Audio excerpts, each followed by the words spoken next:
Yeah. What happened today, and can you rationalize what's going to happen in the macro? Yeah. I mean, I think the reason you had the response of the drop in the NASDAQ and overall in the market is that, through the verbiage, if you read carefully with what Fed Powell said, uh, definitely they're not going to stop till they get inflation down to a more reasonable rate and they understand they have far to go. Just because we had a couple good jobs reports and other things like that and see a little bit of lower gas prices doesn't mean we have inflation fixed at all. And it's a good thing for the economy in the long term that they're willing to correct what they were in part of messing up, and making sure that we continue to have higher rate hikes. So I think the market's figuring out that we probably will get a 75 basis point hit in September. If we don't, and they have another good jobs report and they play it, safe with a 50 point, I honestly think we'll see another little bear rally bounce. But you have a lot of things coming that will impact the macro. You have what we're going to see in Europe with the energy crisis over there and what we're going to see with costs from that perspective. We don't know what Putin has up his plans. We just saw some more attacks and things around the nuclear plants that are over there. So there's a lot of stuff that could even be more of a catalyst that's not even being factored in. But you look at just what we have in the economy right now, we're going to see a housing collapse, I would think, coming up. And we still need more rate hikes to handle the inflation rate to get down. We're not going to get it to 2% anytime soon, right? So this was a dead cat bounce, is what you're saying, what we saw the past 2 weeks. Not necessarily. S&P should be at 360 still, is your point. I mean, I think that people are excited because things are getting a little bit better, but it's temporary. So I guess you could say dead cat bounce. I mean, there's reasons to be a little positive, but when you look at all the macro and you look at the two bills that were just signed that are going to drive more inflation, the reality is it's going to be a tough sledding and we're going to have to need more rate hikes. The good thing is, if you're like us and long-term investors, you like technology, you're investing in deflationary things like technology stocks, this is a great time to continue. As my man Chris says, DCA. This is a good time, whether you get, Palantir at 8 or you get it at 10 or you get NVIDIA at 160 or 165. This is a time right now that you still have a lot of these technology companies that are 50, 60, 70% off their all-time highs. I would be careful with who you're investing in because you want to make sure that you are, and this is not financial advice, but having companies that are going to be able to weather the storm for more inflationary hits and more rate hikes. So then the market's going to go even more negative on growth stocks that do not have a strong cash balance sheet, clean balance sheet, do not have low debt, do not have high growth revenue, and hitting beat and raises, right? So, this is the time to investing in things like Apple, Microsoft, NVIDIA, all things that we know will weather these storms, and you're going to get them at a very good price and continue to be strong. Matt, your thoughts on what's going on in the macro? Yeah, I concur a lot with what Dom had said. I think it's not over. I think where Fed Chair Powell really dove deep in today, which I think is what really impacted the market, was he was sharing how the companies have weathered the storm rather well so far. And I think with what we've seen in terms of earnings and the lightness of, say, light downside issues for the rest of fiscal year 22, and I guess a slight update for 23 from a lot of these companies after Q2 earnings, he feels, I don't want to say vindicated in what he's been doing, but it allows him to kind of show that he can turn up the heat a little bit more on the interest rate to get back to that 2% goal of inflation. Do you think we get 100? He needs to. What's that? Do you think we get 100? 100 basis point? I don't know. I'm curious to see what the August inflation report will show. I've noticed gas prices coming down a good bit, but in the United States, but I've also seen how wild natural gas prices and fuel prices have gotten in Europe. And the inflation is going absolutely haywire. I mean, I think Germany reported over 30% in July alone, year over year. So they're in a different situation because their energy prices have 10x comparatively to where they were. Maybe not 10x, but it's gone up a substantial piece. It would be too much of a shock to the market. I mean, if you did, would 100 basis point be better for getting over inflation quicker? Yes. But would it also send us possibly into, there's the tipping point of what you want to call full recession?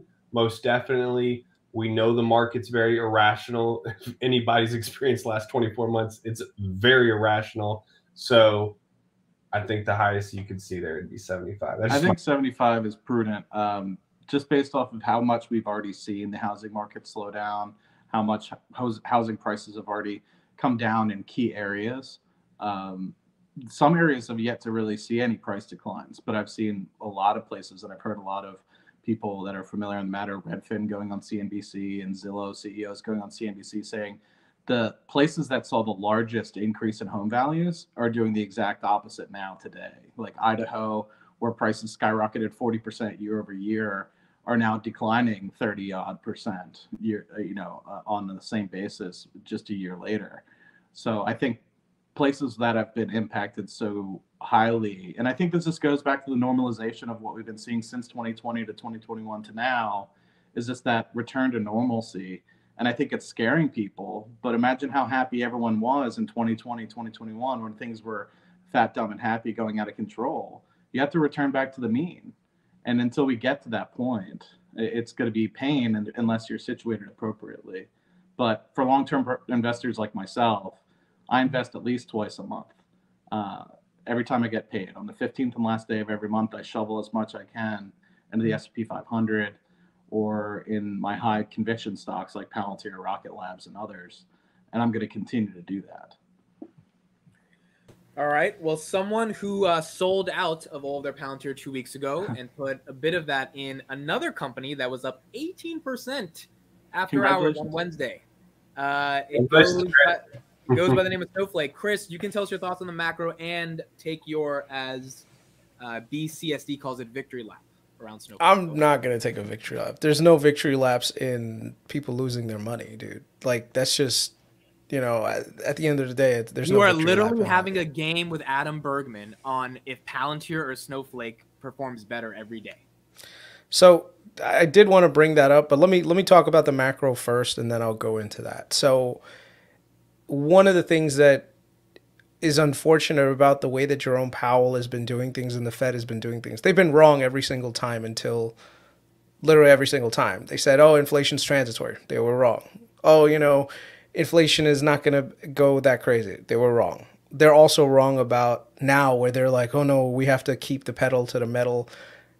If they stay in this course of raising 75 basis points in September, they're going to crash the economy to the point where they're going to have to start cutting sooner rather than later. And then it's going to be a much harder slog all the way, to get the economy back up, because now you're going to have to try to stimulate the economy when the markets are jittery, right? So you don't want to overdo these interest rates to the point where you're going to end up seeing a deflationary cycle that now you have to arrest with more stimulus. It's the most retarded thing. So these guys. So with like the 75, so you think we should not have a 75 basis point rate hike in September? No, it should be 50. PCE is already starting to show that things are turning. I also want to remind you guys, look at the dollar, right? The dollar strength is not a good thing for the rest of the world. Like, you don't want all the counterparties in the world going bankrupt because everything is done in dollars. I understand that. So, but at the same time, I mean, look at we still have a very high cost on a lot of critical food areas. We still have high cost in housing, and we still haven't addressed how high inflation is overall. And we have a high employment rate, like extremely high jobs right now. So we have to bring it down somehow.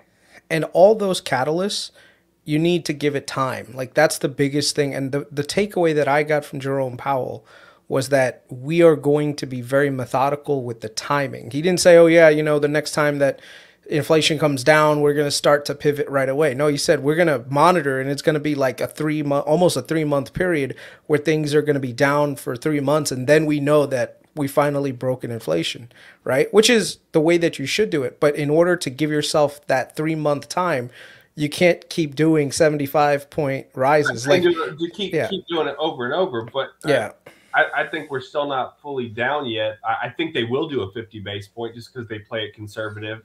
I think we should have had 100 base point the last time.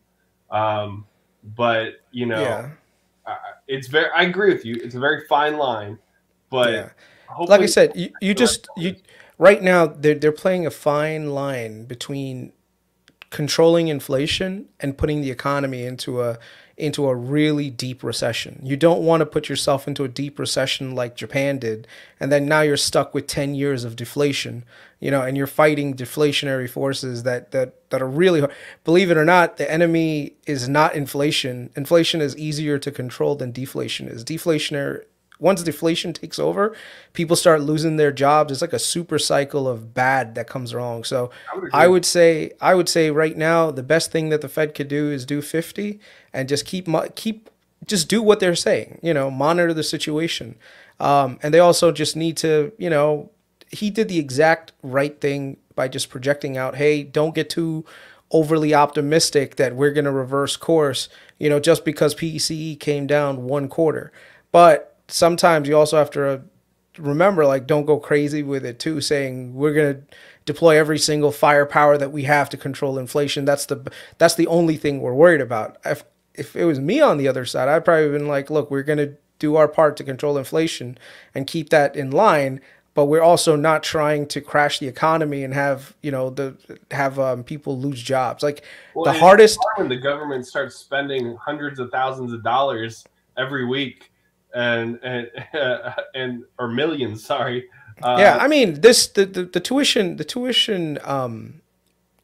breaks and the forgiveness, that was stupid. Like, no matter, it's kind of weird to see this whole thing transpire because it's like that's the a Fed midterm election ploy. Yeah, it's definitely trying to buy votes, but here the tragedy of it is that kind of weapon should definitely be saved up. Like, it's like an arrow in your quiver, right? Where you use it during times of recession and depression. Like, when people don't have jobs, that's when you take that arrow out and you fire it saying, you know what, don't worry about your student loans, we got you. But right now people are not working and you're like, already you're on top of it. You're saying, oh, you know what, even though you could get a job and pay you down your student loans, you don't have to, don't worry about it. Like, that's the wrong move to make, right? It also sends a bad signal out there. So one of the things that I think that's definitely going to backfire on them, because I know more people are probably pissed off that, one, they had to save money to send their kid to school, spend the money, and then you have a whole subset of people that didn't take out loans that now are like, wait a second, I'm supposed to foot the bill for somebody who went to school, right? So I think they really did step in it with regards to this forgiveness thing. I definitely think that we do need some student loan forgiveness, but you do it when times are bad so that people can, you know, get up, right? You don't do it when times are good. When you do it when times are good, that's a problem. It was the same problem that happened early last year when they sent out stimulus checks when the economy was already on fire. That's what caused the inflation, right? I'm still waiting for my checks, by the way. No, you're not going to get them. You didn't get it, man? No, he makes money. He makes money. People who make money don't. Like, that was the other thing too. Like, you know, whatever. I'm not going to go into the income inequality and all that stuff right now. The point is this, that they're literally unleashing arrows that should be saved during downturns, right? So that's what I have to say about macro. I do think that more than likely we're going to have a not so good September, because September has traditionally been a bad month for the market. Right. So anyone who's in the market right now, who's short and medium term, just be on the cautious side on the September months, because you don't typically see good Septembers. But I do think that we end up seeing a rally into the fourth quarter. And, you know, it's a midterm year. Midterm years have traditionally done well for the markets. But I do think September will be a little weak.